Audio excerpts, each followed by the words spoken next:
algae are found only in not so far distant from the coastal region. Like in deep sea, we only have bacteria and not algae. So Right. when we talk about like biofuel production using algae, we are dependent on growing algae only in the coastal regions. Absolutely, absolutely. Because in fact, this very, very big scale experiment was conducted by IIT Bombay, Department of Biotechnology, IIT Madras, where Professor Ramachandran, KB Ramachandran, he was earlier in our department, but then he took a position at IIT Madras. So they set up these huge these were like iron meshes which they spread out into the ocean along the coastal area, and they had cultivated huge amounts of these algae. So, because eventually it is the recovery also which is important. You can grow the algae in marine waters on large scale, but then you need to be able to recover to harvest them in order to extract oil from them. So they were able to do that successfully. Because in the deep sea, wherever maybe the growth might be slightly better, but then recovery of algae could be a problem. So people are certainly doing it, and they have been quite successful in that. So does that answer your question, Ratnesh? Yes, ma'am. Yes. Okay, okay. So I have any, another question. yeah, yeah, go on. Ma'am, you did talk about like there are viruses. Viruses kill 20% of Yeah. marine biomass daily. So Mm-hmm. every day. So Every day. like, don't they have some kind of mutation so that they can start killing 30% of biomass?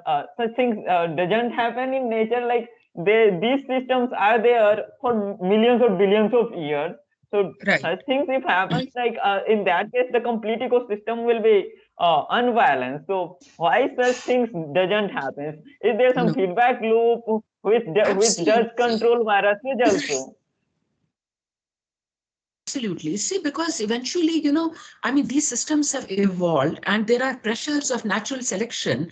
And anytime, if the viruses will exceed that number, maybe if they go from 20% to 30%, then it's going to disturb the ecosystem in terms of how much of nitrogen is going to be available or carbon is available, and the system will not be stable. So the numbers which you see in the normal ecosystem is something which is like a delicate balance which the nature has achieved over billions of years, and that is like a stable number at which the phototrophs, the primary producers, and the different consumers which we see are going to be all balanced in a system which is going to thrive. So number is not determined, or it cannot be determined by man, but it is determined by nature through forces of natural selection. So that is something which can be sustained. So that number is kind of stable. Okay, so Yes, so ma'am. But then let's, it's just that I was yeah. not able to understand like how the viruses are regulated in the nature. That's that. After everything. These are absolutely like, your feedback control mechanisms. These are all feedback controlled mechanisms. I mean, the same thing happens in an organism also, in a human or in a plant or whatever. They operate on feedback loops, and humans will live up to a certain life and then they are going to die.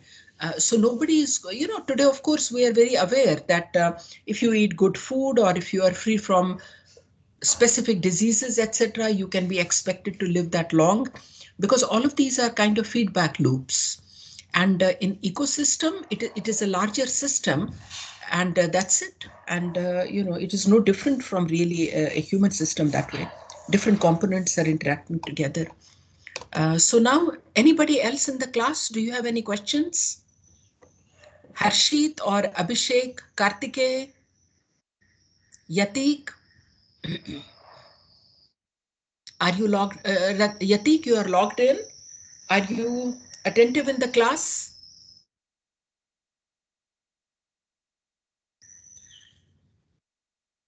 Kartikeya?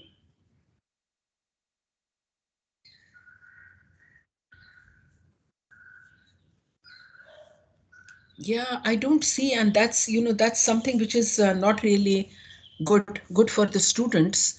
If you are logged in, and you should listen to what is happening in the class.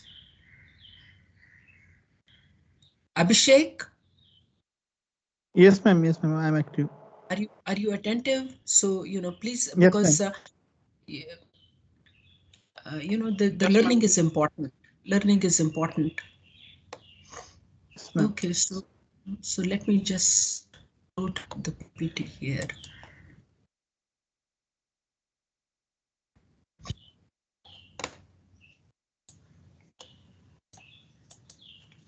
So what I'm going to try to do is to project my slides in this particular mode, because in the full PPT mode, it's a little bit slow. So unless you have difficulty reading some material on this slide, we will operate in this particular mode. Okay.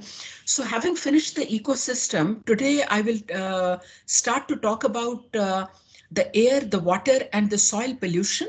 What exactly do these means? What are the different components? And what leads to the air pollution in these particular system?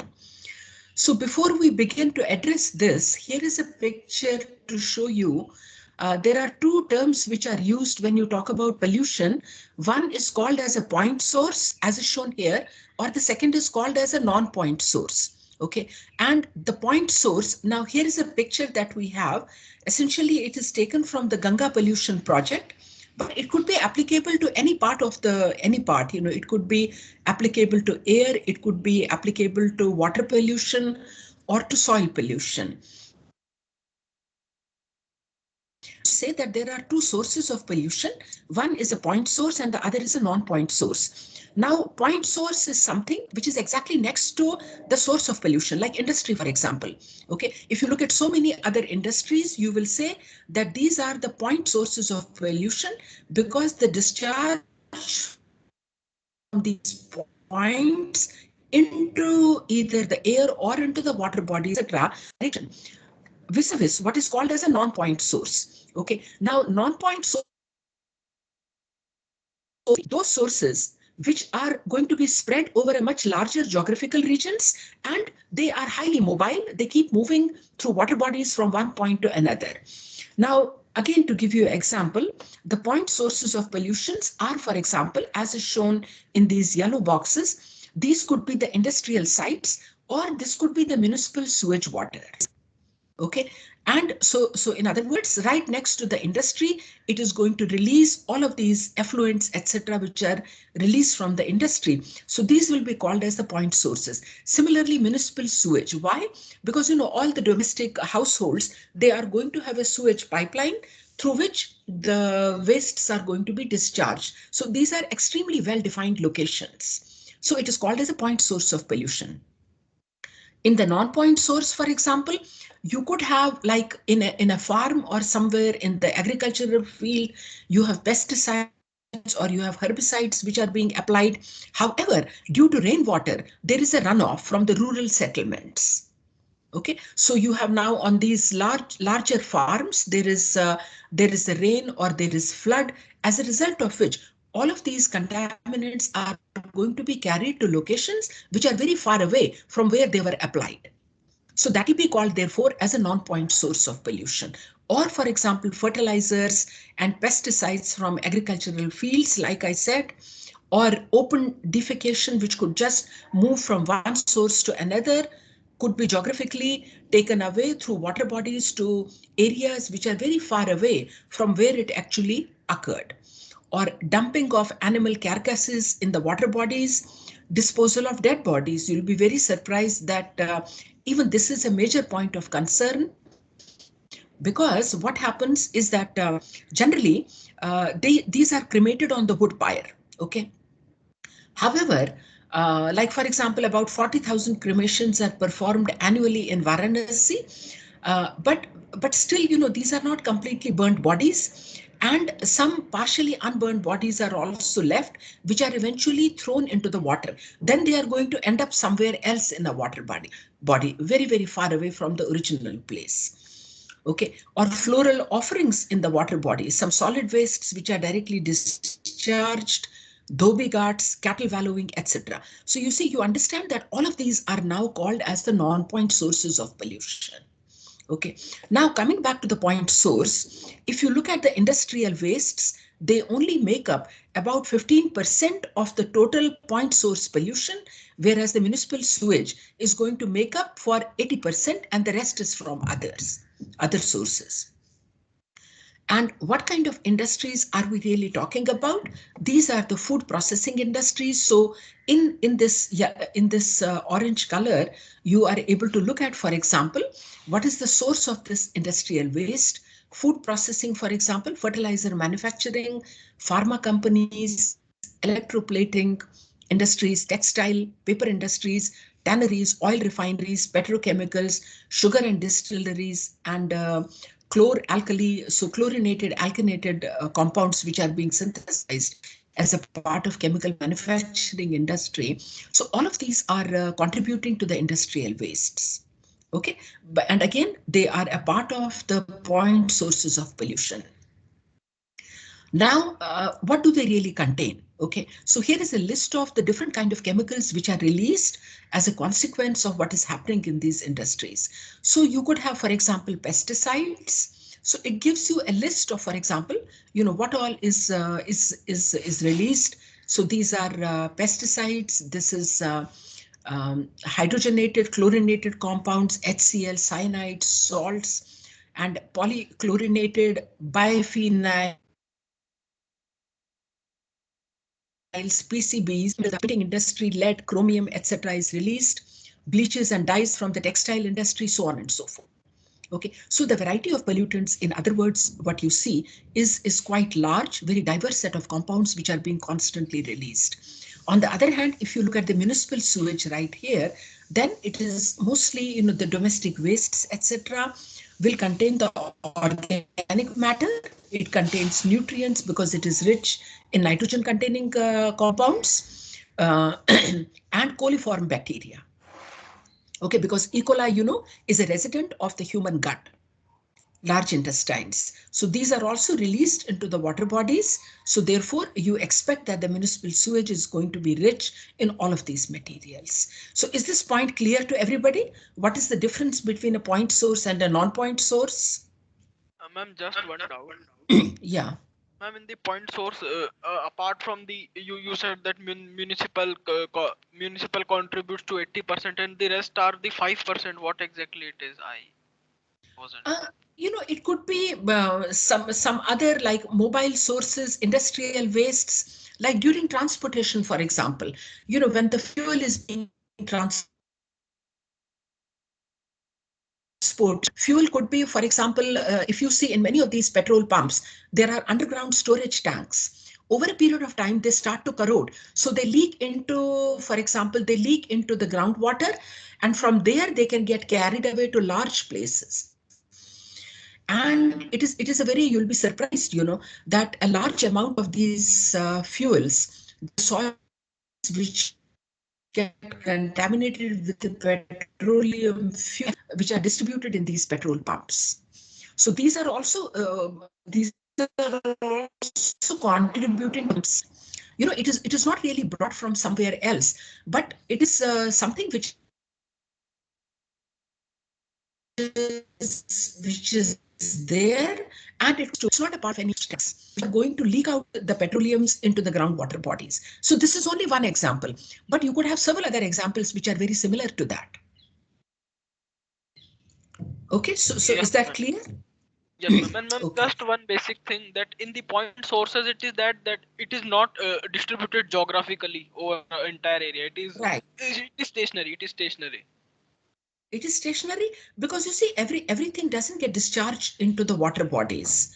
All right, but a lot of it gets into the soil also, because although some industries are located along the banks of a water body, okay, but many other industries you will see, like pharma industries or whatever, these are localized on land masses where there is no water body. So the soil which is adjacent to that particular industry becomes highly contaminated. It doesn't move far away, but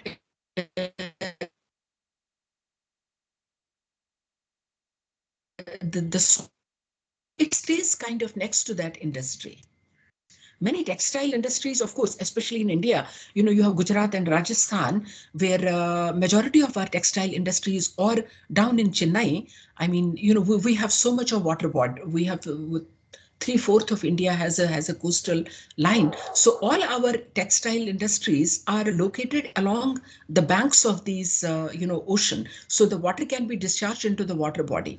But in so many other parts of the world, textile industries are located on land masses which are very far away from any water body. So there you can have, you have a perfect example where it is a point source of pollution. Yes, Okay, ma'am. so is that clear? Okay. Okay, all right. So that is the difference what you see here, and similarly you see a non-point sources, etc., so on and so forth.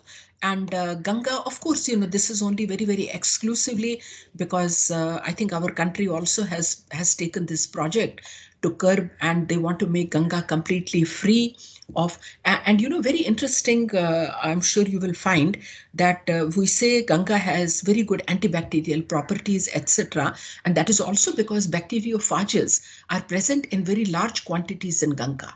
So that cleansing effect, which we have understood over the centuries, as we believe that Ganga purifies and so on and so forth. It is also because there is a very large concentration of these bacteriophages in Ganga. So that kills all the bacteria. That explains its property of cleaning. So did you know that? Did anybody know that Ganga is very rich in Yes, bacteria? Okay. yes, but why is it that bacteriophages are found only in Ganga and not in all other rivers? Like, I do know that in Ganga it is bacteriophages are found, and the Steam River in Paris, there it is found, but yeah, maybe not it is in other. not that in all the rivers. Why it is so? In all the rivers. Yeah. Something, what natural forces.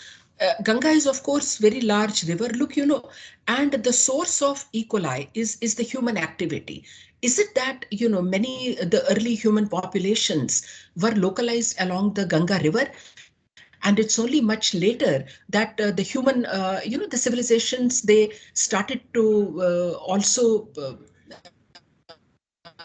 or the human civilizations started along the banks of other river much later, before they settled along the river Ganga, and maybe they became so predominant because E. coli are there, and these bacteriophages are very specific. They don't act like when you say many of these bacteriophages are very specific towards E. coli. These are the T2, T4, T7 bacteriophages which infect bacteria, E. coli particularly, not other bacteria. So did they take over and they became very predominant like humans, are very predominant mammals compared to any other mammal that you see. What is the explanation for that? The diversity, the adaptability. So these phages could have exactly the same type of property. Okay, we can only advance an explanation, and we can say how, but why this to answer. Why only in Ganga? We can look for answers towards why only certain bacteriophages have survived, and why only in Ganga. Maybe that is the largest source where human this thing is entering, where the domestic sewages were entering. So they have evolved over a large, period of time. Ma'am, can you just Okay, That's so present? now, why. Ma'am, can you yeah, just yeah. make a screen bigger so to see the flow diagram? I'm in the present mode. Okay. You can zoom also if you have problem. I can, yeah, zoom on that. Yes, But ma'am. is this clear Thank you. now? Because I have gone to the full PPT mode. Is it okay? Yes, ma'am. Thank you. I see. Yes, Okay. ma'am. Because earlier, I think somehow maybe my net was bad that day. So when I was in the full PPT mode, I couldn't move to the next slide. You wouldn't be able to see. So is this all right now? If there is a Yes, ma'am. problem, let me know if you're not able to see. So anytime, I will assume that the picture is visible unless you interrupt me. So now we talk about pollution. So I'm going to talk to you about air pollution and what is the source of air pollution, water pollution, and soil pollution. Now, when we look at air pollutants, first of all, the US Environmental Protection Agency, which is abbreviated as EPA, is one of the standard bodies in the world, which has, over the years, they have evolved mechanisms and like the data collection or prepare documents as to, what you should be calling as a pollutant and how do you define the levels of many of these contaminants, which could be naturally occurring. But at what stage do you really call them as a pollutant? And it becomes a problem of a pollution, etc. So all of this documentation is prepared by the US Environmental Protection Agency. Okay, and they will list down the standards or the guidelines, etc. Just as, for example, when you look at, for example, the release of certain contaminants, etc. Those are the US FDA guidelines. Or when the vaccines are prepared, we say that FDA has to give an approval. That is Food and Drug Administration of the US. Okay, because they have been very consistent in documentation. They take the lead in defining all of this for the entire globe. Okay, so now there are two different types of air pollutants. One is the diffuse pollutants. These are called as the primary pollutants, or these are formed by reactions in which the primary pollutants are going to combine with each other and they result in the formation of some other compound. That is called as the secondary pollutant. In order to give you that idea, in this picture, for example, you see a list of the primary pollutants like sulfur dioxide, carbon monoxide, nitric oxide, or carbon dioxide. Similarly, hydrocarbons or suspended particles. Okay, all of these pollutants, and they are generated from either natural activities, and I will explain to you what kind of natural events lead to formation of these compounds. And these could be either natural activities or man-made activities such as burning of wood, or for example petrol we are going to use, and we burn petrol in our vehicles, etc. So all of this leads to formation of these compounds. Okay, now this could be a natural moving because of activity, or because of activity when something occurs in the atmosphere. Those are all natural events, but nevertheless they also lead to formation of these particular compounds. Okay, or so in other words, we are trying to say that all the primary pollutants can be formed as a consequence of natural activities, such as some biological activity, the bacteria which are methanogenic bacteria, etc., into the air by respiration, or it could be because of events which are occurring in the atmosphere, geographical activities, volcanoes coming out, or lightning, etc. All of them can also lead to formation of these compounds.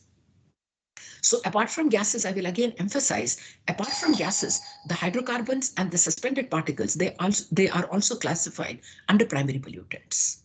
Okay, then we have a list of secondary pollutants like sulfur dioxide, H2SO4, or nitric acid, most of the sulfates, ozone, hydrogen peroxide. All of these are called as the secondary pollutants because they are formed as a consequence of chemical reactions which are occurring between different products. I hope you're able to understand. Now, normally, like you do have a large concentration of these gases, but if you look at, for example, the level of oxygen in the air, this should be the normal composition of the air. Nitrogen should make up about 78%. Oxygen should be making up 21%. And you have argon, you have carbon dioxide, you have hydrogen, helium, neon. They should all be making up just 20%. But because of man-made activities, you do have a large amount of carbon dioxide or hydrogen, which is now released into the air. So therefore, these are now going to be classified as pollutants. Normal air is not supposed to be containing so much these oxides of nitrogen, but because of man-made activities, so therefore these are the pollutants. Ma'am, So now I'll just, yeah, please go on. Sorry for interruption, ma'am. This composition is can be classified as the pure air because 78% nitrogen, 21% oxygen, and rest Absolutely. other. Yes.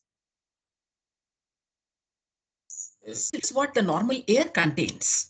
Okay, but obviously the index doesn't stay the same because we are discharging so many other gases and volatile hydrocarbons, etc. Of course, they are not a part of gases, but then so many other gases are also being. So the composition is going to change as the environment becomes polluted.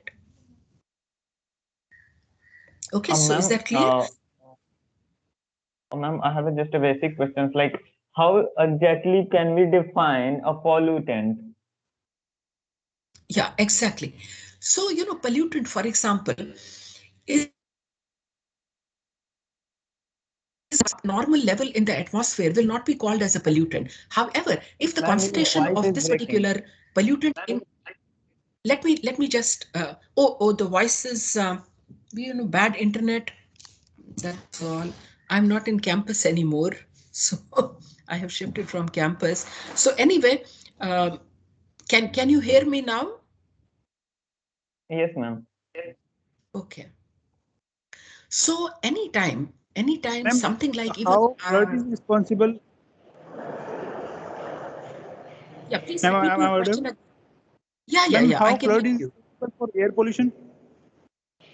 How? I'm sorry, Ma'am, I didn't hear it completely. ma'am, how floods are responsible for air pollution? Floods. Yes, ma'am.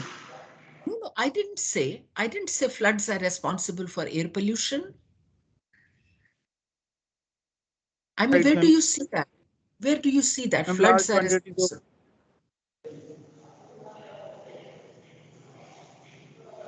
ma'am, it is in Yeah, the slide, ma'am. in this slide. Oh, I see. Yes, You ma'am. mean Ma'am, large. you have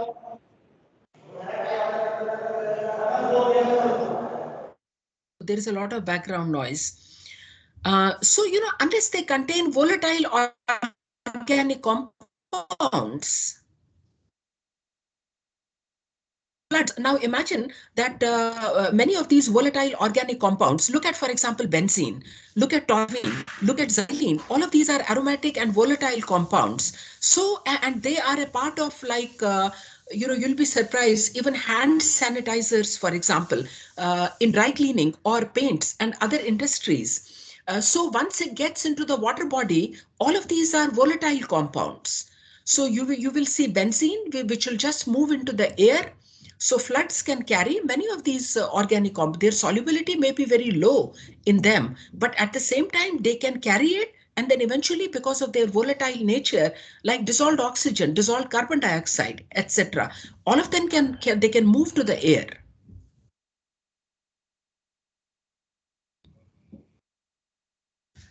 So do you understand?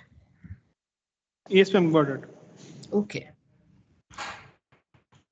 Now, when you talk about natural sources of these gases, so large quantities of these air pollutants are also released from natural events such as lightning, for example, because anytime there is lightning, nitric oxide in the air plus oxygen can combine with each other to give rise to nitrogen dioxide, which is also a pollutant. Or volcanic eruptions are occurring constantly. Wildfires, because when you have wood, when you have wood which is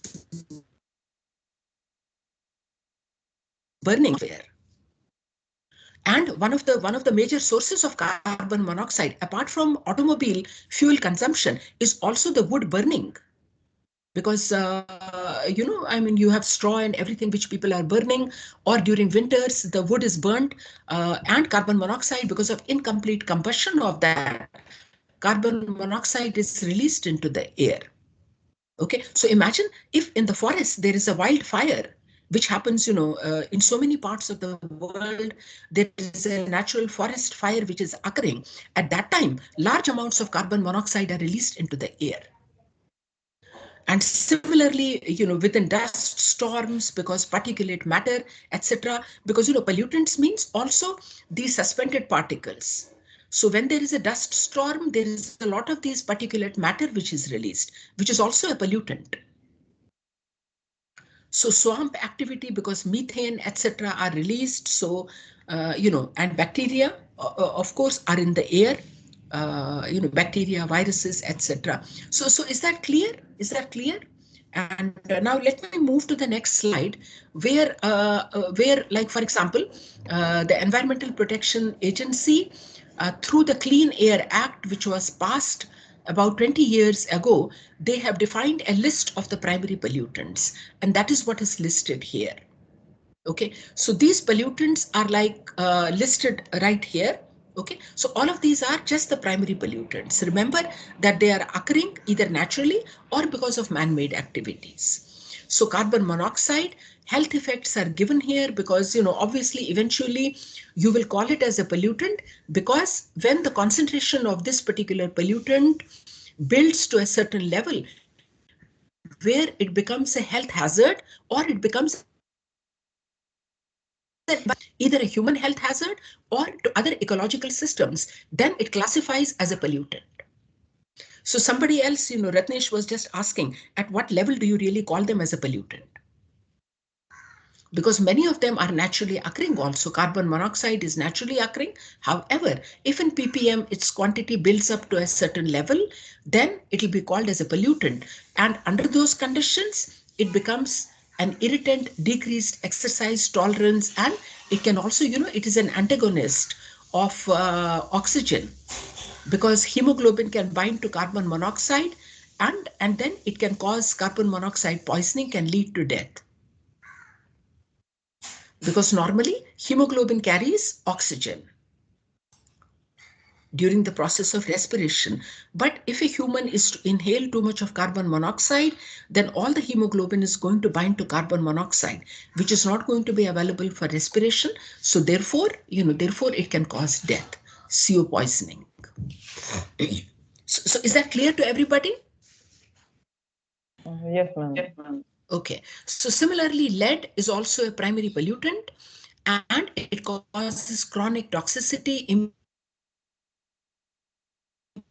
development, etc. And lead and chromium, for example, are contributors from the paint industry, which is a very, very big industry globally.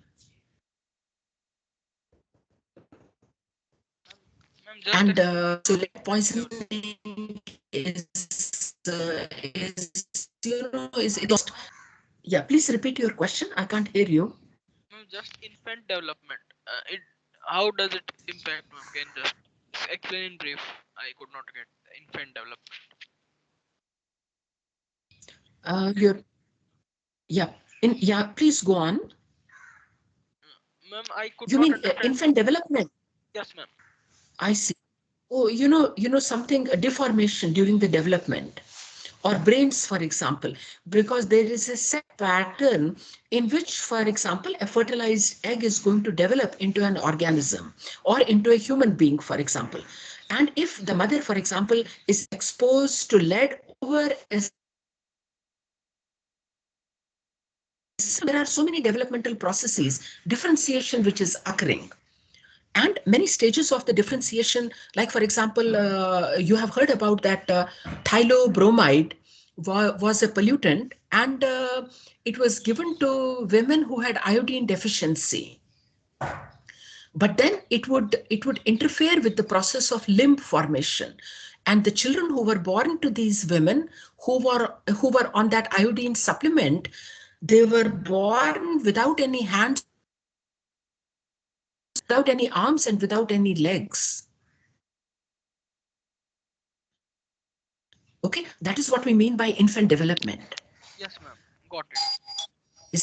Is that clear? Okay. All right. So similarly, nitrogen dioxide, for example, is an irritant, aggravation of respiratory diseases, and environmental effect, because not only does nitrogen dioxide serve as a primary pollutant, but it also combines with water to give rise to a secondary pollutant, which is nitric acid. So you have what is called as an acid rain. The same thing happens with sulfur dioxide, which is emitted from fuel consumption, because all this heavy oil, the diesel and whatever, they all contain sulfur. All right. So during combustion, when you are burning this fuel, these compounds are converted to sulfur dioxide, which is a primary pollutant. And anyway, sulfur dioxide is a pollutant, but it can also combine with water in the air to form sulfuric acid.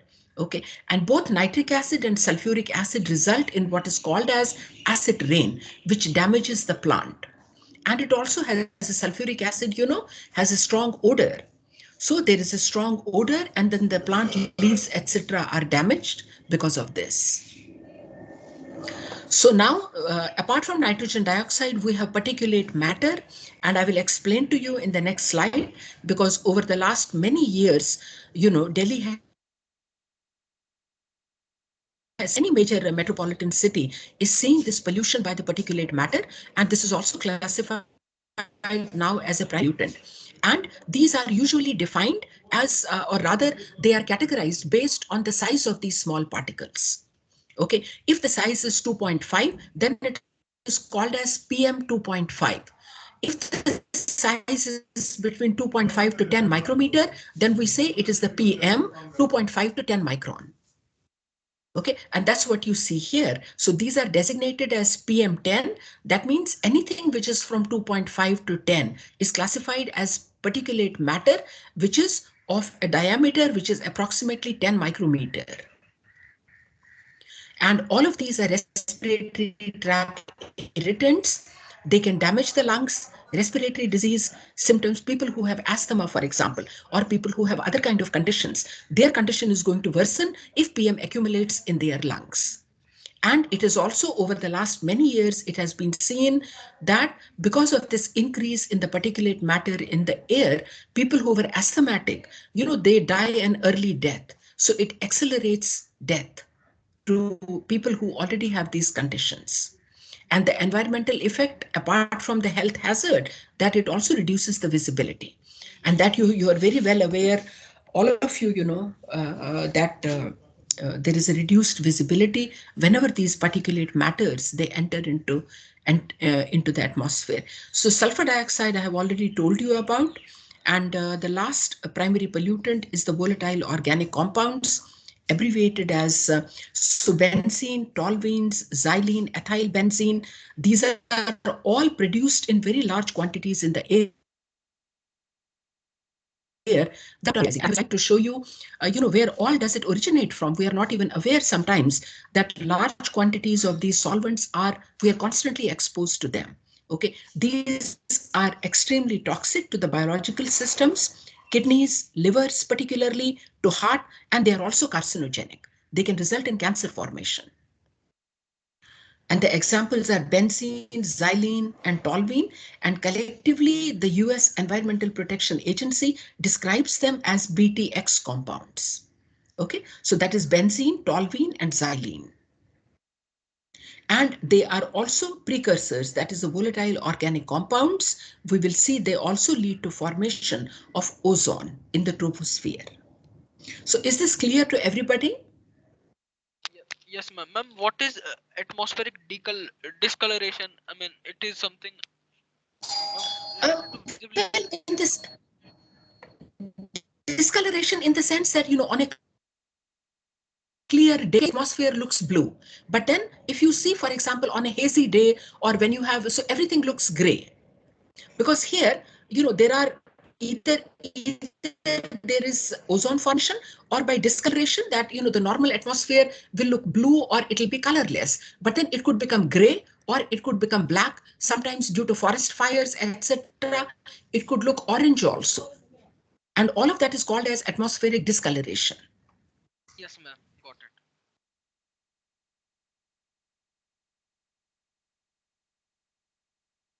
Okay, quickly, although I have talked about, for example, what is the source of the different gases which I have talked about. But at a time, here is just a quick, a summary of what all is there. So the source of carbon monoxide is given here, and on-road vehicle, that is the fuel consumption in the vehicles which are there, they lead to nearly 56% of the total carbon monoxide which is formed. Okay, and then we look at, for example, here, and so construction equipments, and construction equipments and burning of fuel by boats or in the sea waters, for example, can lead to as high as 22% of carbon monoxide formation.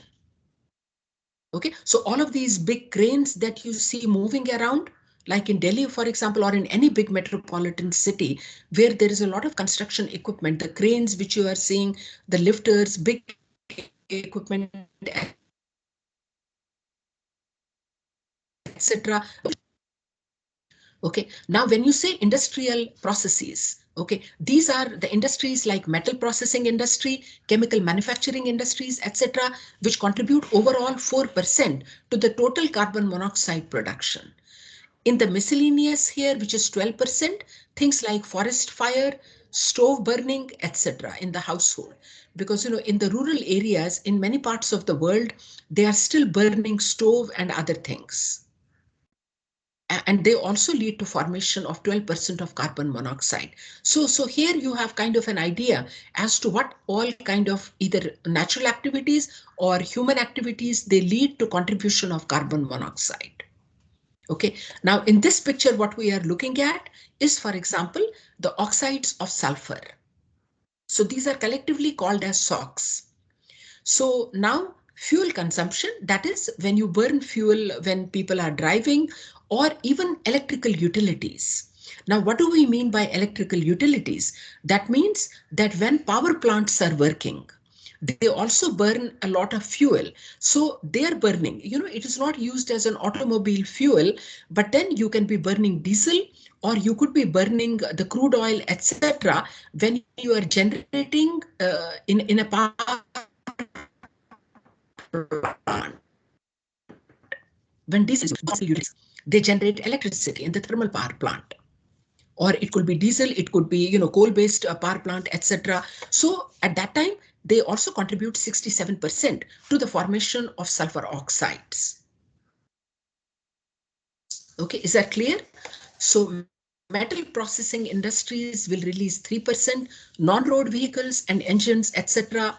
will release so much, fuel consumption, so on and so forth. Okay, so is this clear as to what is the reason for all of this? And I'll just read it out that the sulfur oxides are released when gasoline burns or when oil is extracted during the rigging operation, and when metals are extracted from ore. And sulfur dioxide is the indicator gas for sulfur oxide. So if you want to know in the air, how much of sulfur pollution is there, then you will use sulfur dioxide as an indicator gas.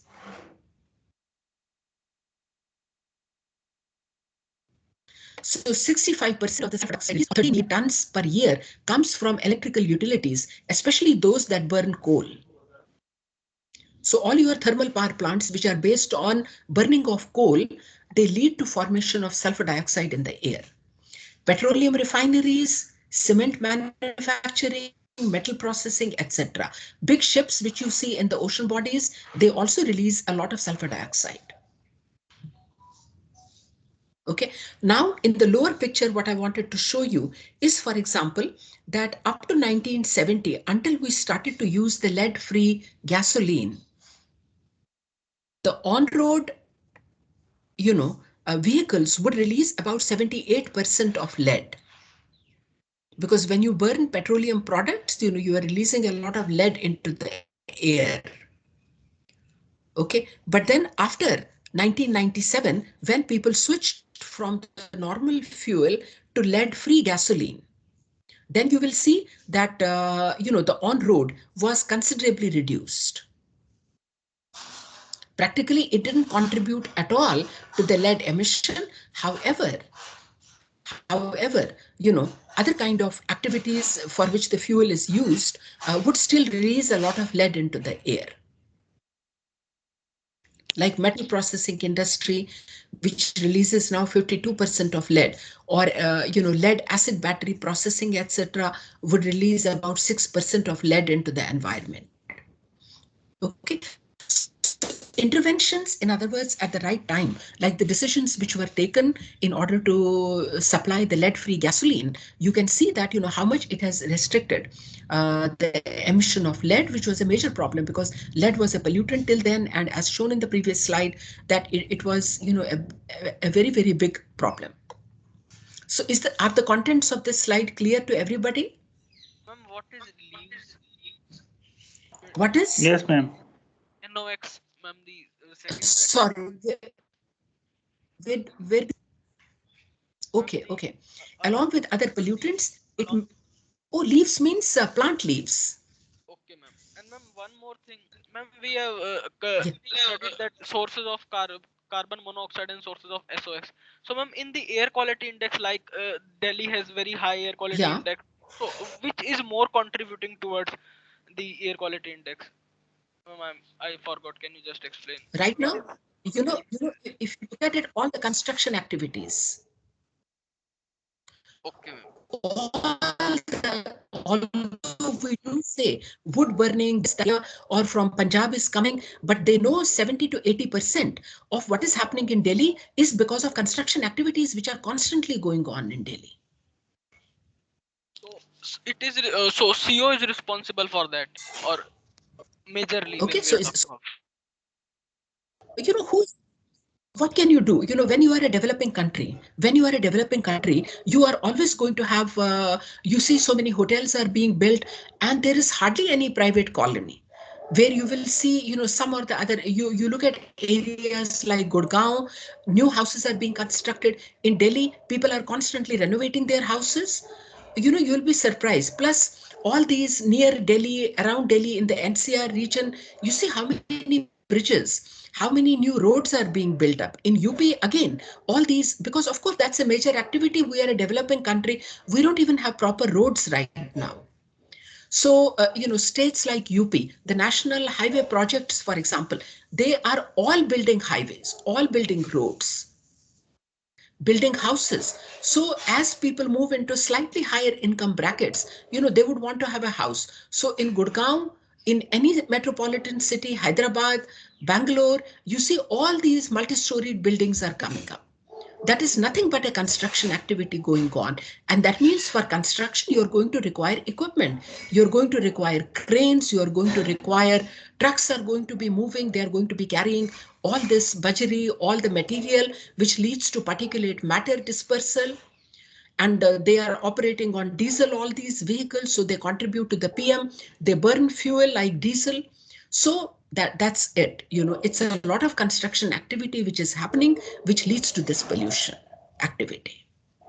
Okay, ma'am, got it. Cement manufacturing, and wood, metals which have to be put in the houses, for example, all the stainless steel, all the metal manufacturing, etc. Because when you make houses, what is all the paraphernalia which goes into it: paints, doors, handles, painted materials. So big hotels, everything. So basically, it is the construction activities which are responsible for this pollution. Okay, so is that clear to everybody?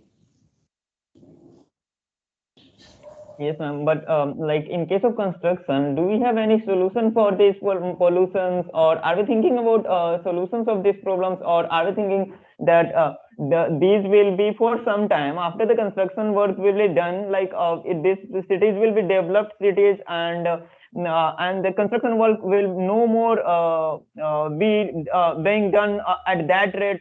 The pollution will automatically go down. That's And what we are thinking about.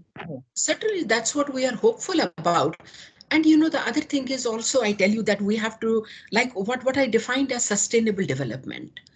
A person in our country is never happy if they are, very, very rich. They want to own 10 houses. They are never happy with having only 2 houses or 3 houses. They want to own 10 houses then. People who have 10 houses, they want to own 15 houses.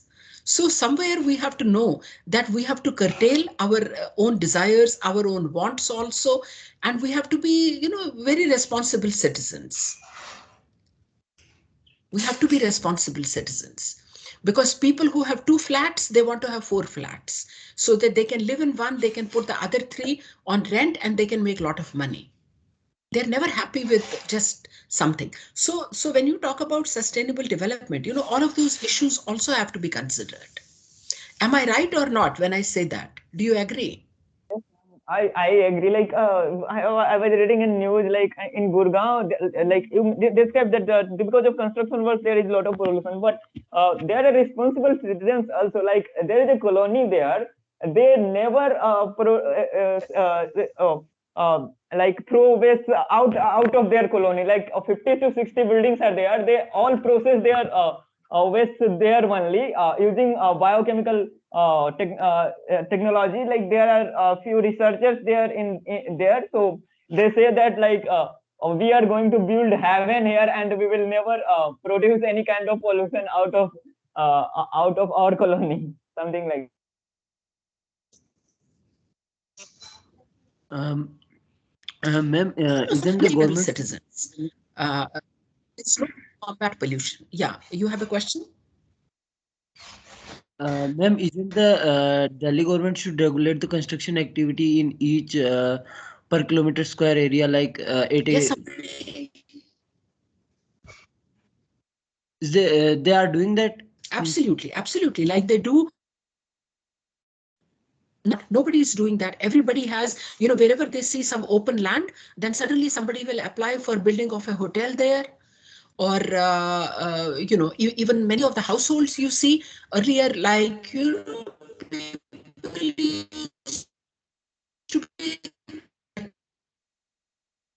but today somebody in a DDA flat, for example, 3 like that.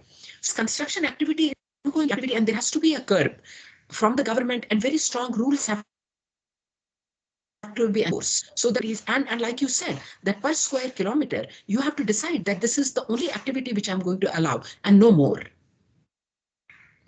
And unless those government, is not only, rules can be made, but then they have to be implemented also.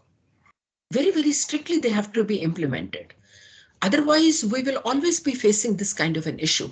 And, sometimes there is a genuine reason also, because the jobs are in big cities, and people are, there is nothing which is happening in many of the states.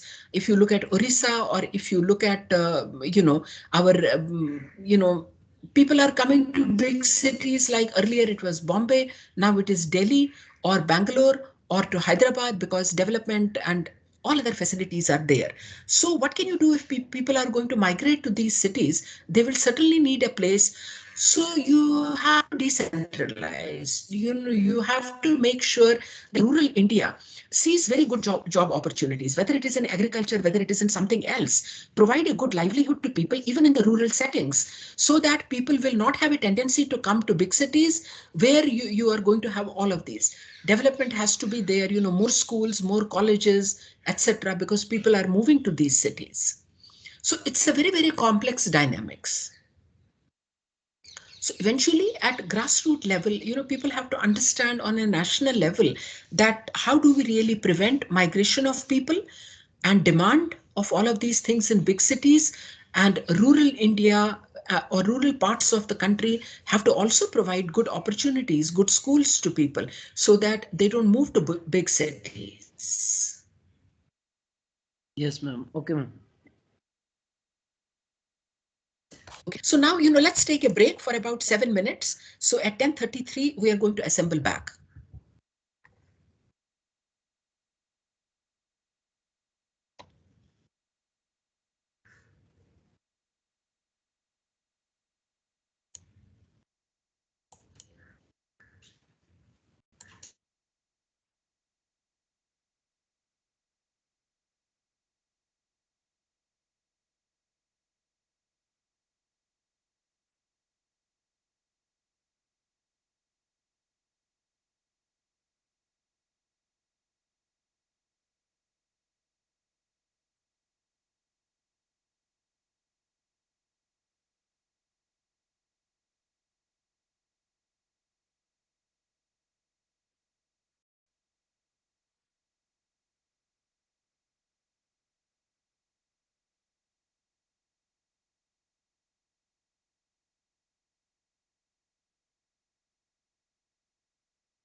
Hello.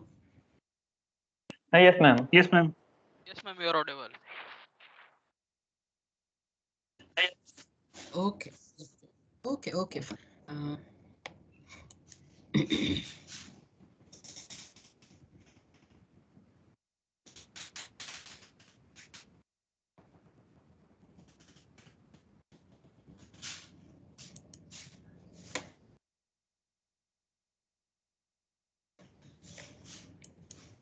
So is the slide?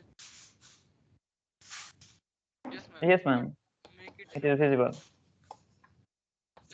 Okay. All right. So now next thing I just wanted to talk to you about was particulate matter, which is classified as a primary pollutant and or abbreviated sometimes as PM. And as is shown in this figure here, that generally there are three different categories which are recognized and what is called as the PM.1, 2.5 or 10 micron, certainly depending on the size of these particles. Now, in terms of what you see is that the PM10 matter is easily inhalable and it gets deposited in the upper respiratory tract, like you see here, for example. Okay. Or so therefore you can imagine that there are a lot of difficulties which it is going to cause, heavy breathing and other things, but it doesn't pass lower down. On the other hand, the PM2.5 micron particles are much finer particles and they get deposited in the deeper lungs. Then PM.1, which are the ultrafine particles, they can also pass into the circulatory system. And many of the activities which I indicated to you in the earlier slide, they lead to formation of this particulate matter. All right. So what exactly is the PM? It's a heterogeneous mixture of solid particles, particularly dust, dirt, soot or smoke, etc. and liquid drops they get together to give rise to this particulate matter, and this remains suspended in the air for a very long period of time. They can be very large and seen, or they can be very small, like the 0.1 dimension you cannot see.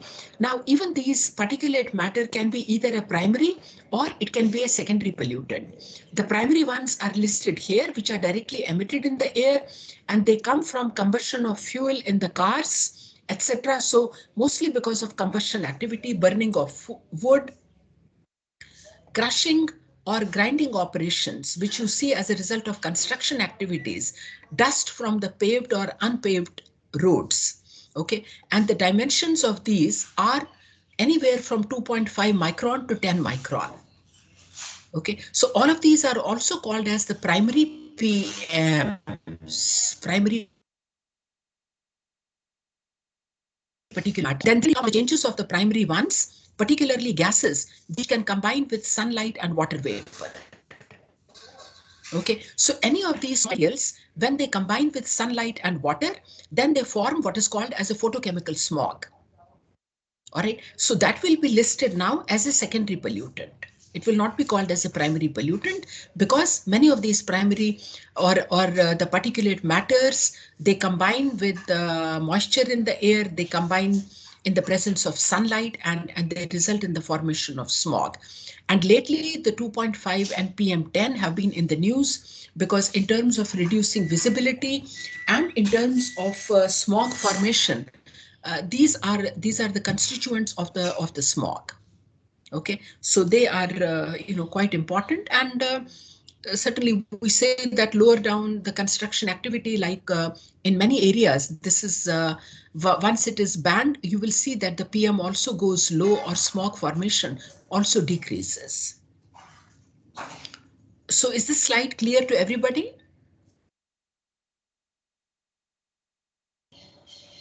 Yes, Yes, ma'am. ma'am. Yes, Okay. ma'am, it is clear. All right. All right.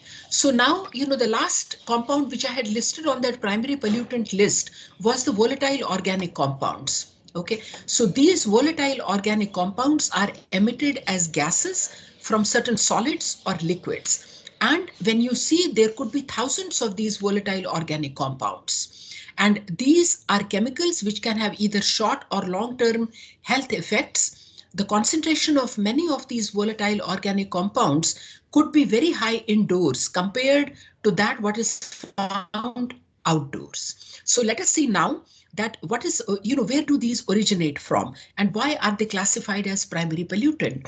So if we look at the household, first of all, they are categorized under either being emitted from household products or from other products.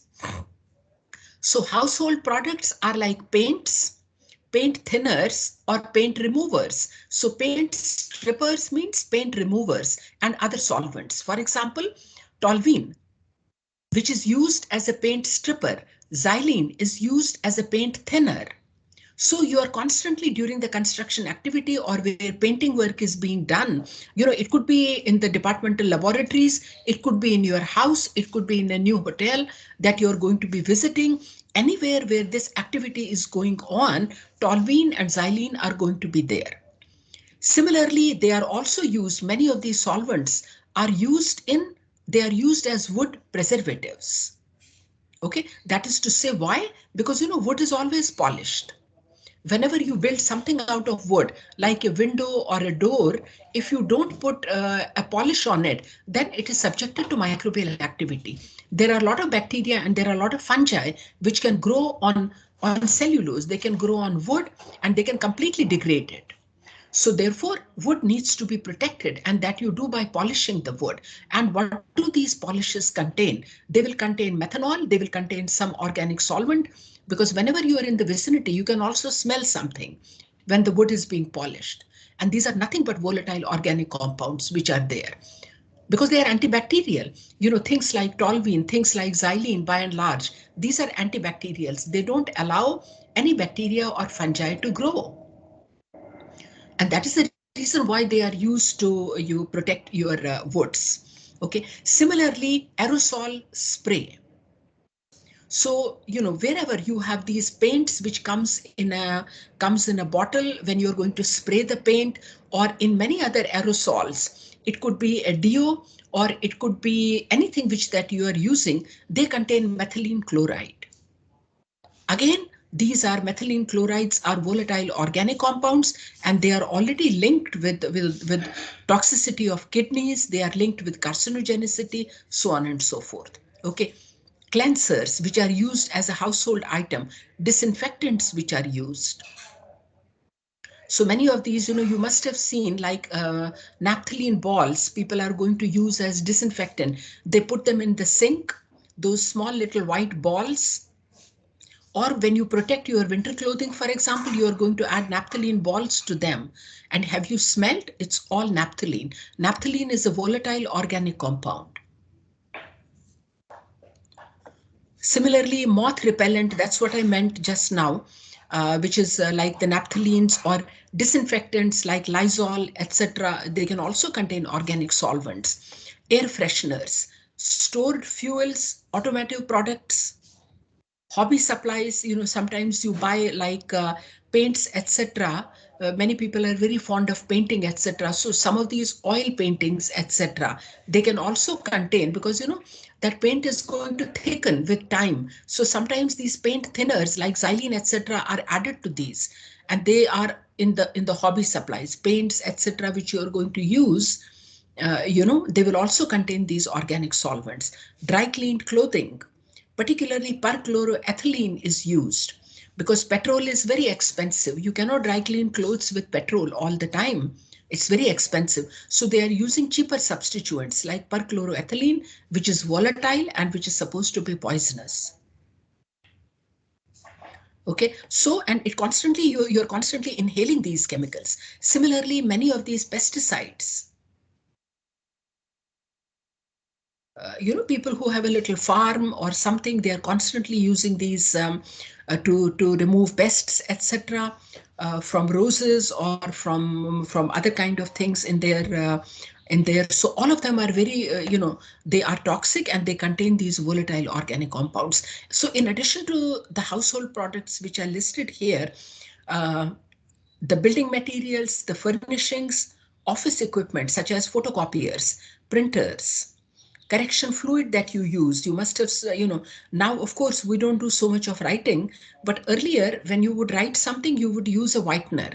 So if you had ever smelled that whitener, you will know that you could smell something like benzene in there. Carbonless, photocopy paper, graphics, craft materials, including glues, adhesive, permanent markers. If you have smelled, photographic solutions, etc. Okay, all of these are sources of volatile organic compounds. Ma'am, So one has to be very aware. Yeah. ma'am, since they are thousand in numbers, so ma'am, they are enormous quantity. So ma'am, what will actually happens when we inhale them by mistake? Like as we said, naphthalene, the correction fluid, the whitener. Usually, we inhale, so it will cause some problem. What Some exactly or it the will? other. Absolutely.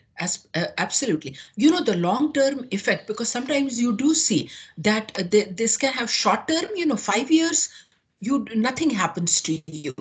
But then in the long term, with the gradual exposure of your body, for example, to many of these toxic chemicals, 50 years down the line, people will begin to see some kind of an effect.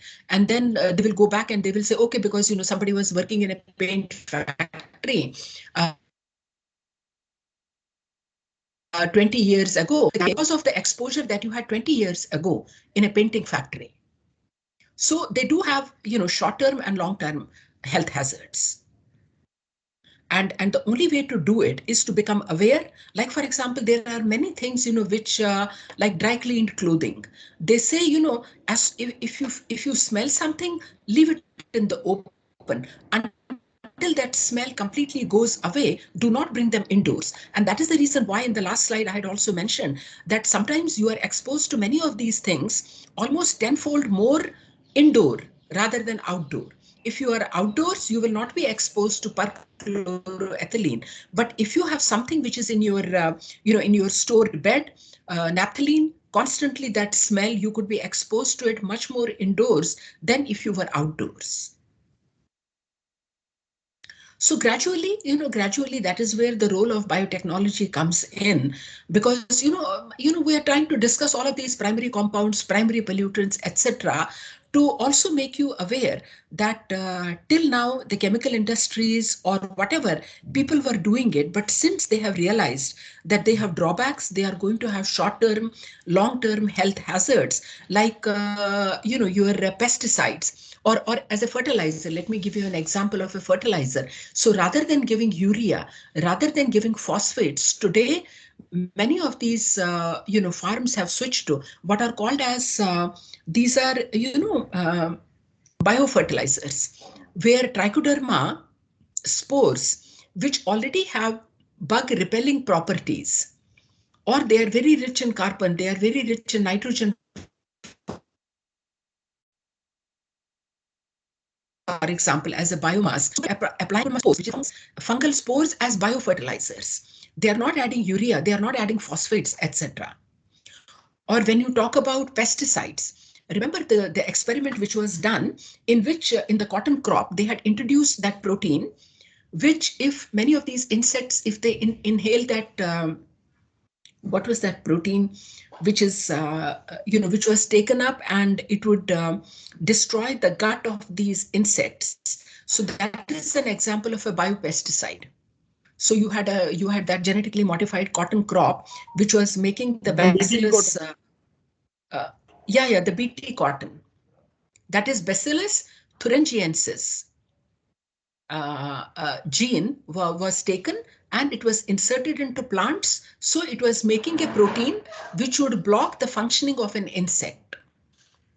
So that is like a biopesticide, where you are not adding these pesticides from outside in order to protect your crops, but the crops are modified, so inbuilt they are producing something which is able to fight off the pest.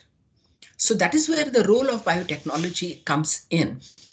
When you have now so many wonderful microbes, as you are going to learn in the course, what all they are making, and whether we can utilize them and put them to human use. Okay.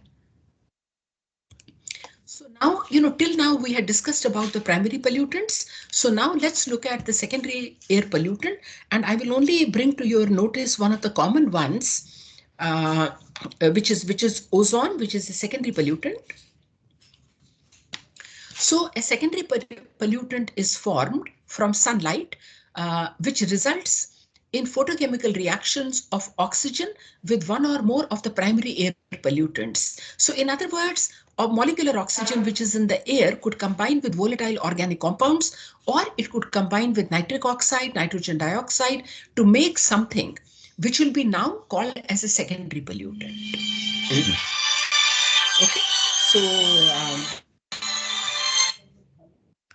so I hope the definition is clear of a secondary pollutant, and I'll give you an example. For instance, ozone and other oxidants in the photochemical smog are examples of secondary air pollutants which are formed photochemically in the presence of carbon monoxide, nitrogen oxides, and volatile hydrocarbons.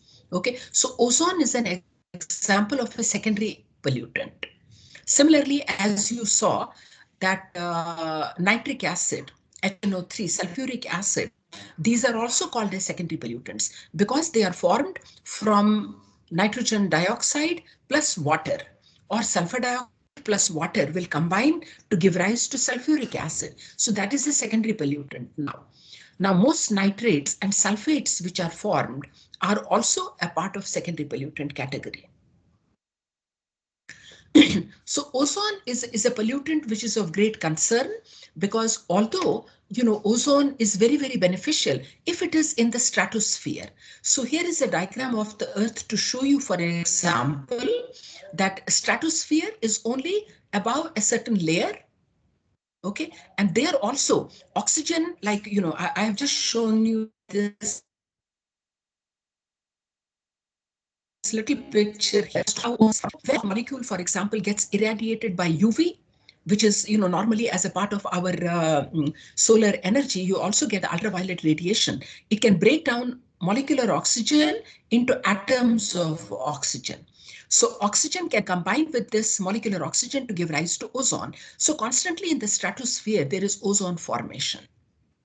And this ozone can again be broken down by UV to give rise to oxygen. So all of these activities are constantly going on in the stratosphere.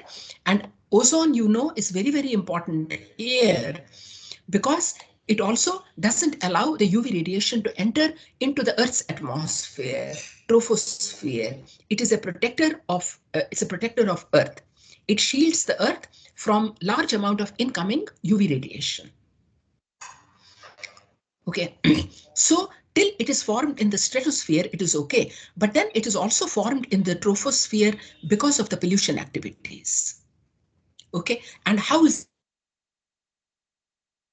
it formed? For example, now there are which is used here, and advection is that when a mass of air, for example, gets transported from one zone to another zone, then there is a change in the property of that air mass. For example, now, if you have nitrogen dioxide, or if you have many of these particulate matters, which will move from a zone of cold climate to a zone of hot climate, there is going to be a change in that mass of matter. And that is called as advection. I hope this, because you have heard of terms like convection, so on and so forth, where convection is related to the transfer of heat, for example, heat energy. But advection is actually when there is a change in the property of air mass as it moves from one zone to another. Okay, so what happens during this? When these nitric oxides, which are constantly being emitted, either combustion of fuel in the aircrafts, or they are also formed because of man-made activities or natural emissions. You have nitric oxide, you have nitrogen dioxide, or you have methane, which is forming, for example. Okay, so all of these gases are constantly released into the atmosphere. And then you also have gases like nitric oxide, etc., which are moving through advection as a part of the air. They are moving into a zone which could have a higher temperature. Okay, so under those conditions, now NMVOC stands for non-methane volatile organic compound, because methane is written down here. Methane is a gas. But in addition to that, there are also other things like we talked about xylene, we talked about are all volatile organic compounds, which are non-methane volatile organic compounds. Okay, in the presence of these hydroxyl radicals, which are constantly formed in the air, because the moisture in the air is subjected to solar energy and hydroxyl radicals are liberated. Okay, so all of these will combine to give rise to these radicals, then RO2. So many of these compounds, they can combine with oxygen. Okay, and the nitrogen dioxide, for example, can combine with molecular oxygen in the presence of solar energy, which is entering to give rise to ozone. Okay, so is that clear? Okay, and that is the reason why the NO2 from NO2 to O3 formed. This is highly reactive, nitrogen dioxide. Just as it can react with water vapor to make nitric acid, similarly, NO2 can also combine with molecular oxygen. Then it gives rise to nitric oxide. One of the oxygen gets transferred to this, and you have ozone formation. And then RO2, the R is the R is any kind of an organic molecule which you have here. For example, it could be xylene, or it could be toluene, and oxygen is going to be added to it. Many biological systems also add molecular oxygen, but it can happen in the air also, that to xylene, to toluene, to many of these volatile organic compounds. Okay, you can add, for example, if to methane and a single atom of oxygen is added, it becomes methanol.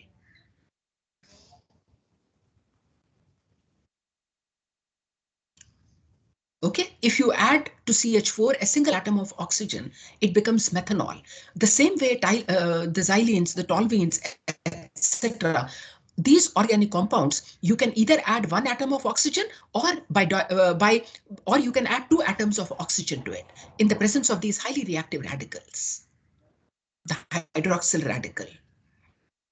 Okay, so because of these activities, you have ozone formation.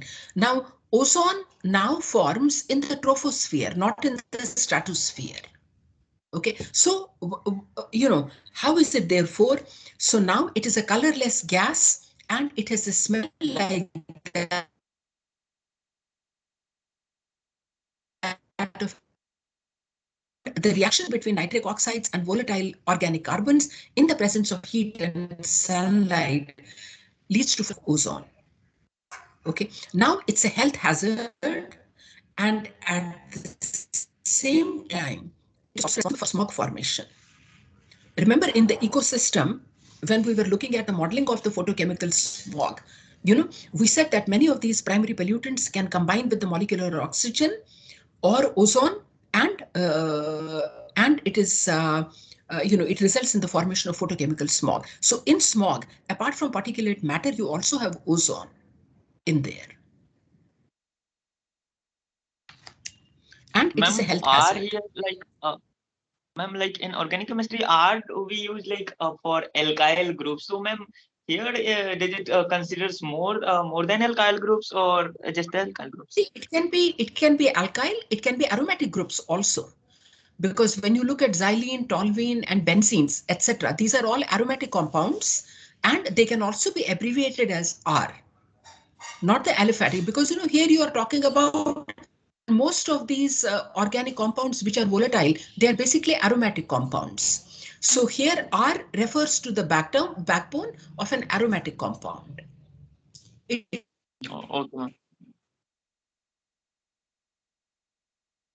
could be alkylate which contains a methyl group, that is toluene.